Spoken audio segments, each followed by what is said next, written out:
On a chilling winter night, firefighter Jake Larson risks his life to save a small, abandoned puppy named Max from a burning house. Imagine risking your life to save someone, only to find that they refuse to leave your side. That's exactly what happened to firefighter Jake Larson one fateful night.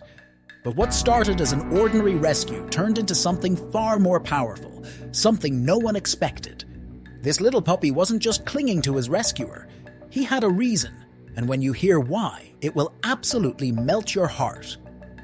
Before we dive in, if you believe in the power of kindness, second chances, and the unbreakable bond between humans and animals, hit that subscribe button. Because stories like this remind us that love comes in all forms, even the tiniest paws. It was a freezing winter night when the emergency call came in. A family home was engulfed in flames, the fire spreading fast. Neighbors stood outside in their robes, watching in horror as thick black smoke curled into the sky. Inside one of the fire trucks, Jake tightened his helmet, listening to the radio updates. He had seen fires like this before, but he had no idea this one would change his life forever. When they arrived, the situation was critical. The family had escaped, coughing and shaken, but something was wrong. The mother was crying hysterically, gasping between breaths. "Max, he's still inside!" she sobbed, clinging to Jake's arm. Jake felt his stomach drop. Max. He had no idea if it was a person, a pet, or something else, but it didn't matter. Someone was trapped inside, and he had seconds to act. The fire was already roaring through the upper floors, heat radiating like an open furnace. Visibility was near zero as he charged in, his oxygen mask fogging slightly with each breath. Flames licked the walls, and the air was thick with the acrid scent of burning wood. He moved fast, sweeping through rooms, searching, and then he heard it, a tiny, desperate whimper. His flashlight cut through the smoke, landing on a trembling figure near the back of the house. A small puppy, no more than 8 weeks old, was huddled in a corner beneath a fallen wooden beam. His fur was singed, his little body shaking violently. He was so small, so helpless. He had no idea how much danger he was in. Jake's heart clenched. He had to get to him. Pushing debris aside, he reached for the puppy, but the little thing flinched, letting out a weak cry. He was terrified. "It's okay, buddy," Jake murmured through his mask. "I got you." Carefully, he scooped the puppy up, tucking him safely inside his jacket. The little body pressed against his chest, his heartbeat racing. But just as Jake turned to leave, the house groaned, a chilling sound, the kind that meant only one thing: collapse. A massive crack tore through the air, and suddenly the ceiling began to cave in. Jake sprinted. Flames surged behind him, smoke blinding his vision. His lungs burned. Every step felt heavier. He had to make it. He had to. The puppy whimpered inside his jacket, clutching at the fabric as if he knew this was life or death. Then just ahead, a faint light, the exit. With one last burst of strength, Jake lunged forward, crashing through the doorway, just as the ceiling collapsed behind him. He tumbled onto the cold grass, gasping for air. The night sky stretched above him, his ears ringing, his body aching. But then, something moved against his chest. A tiny paw.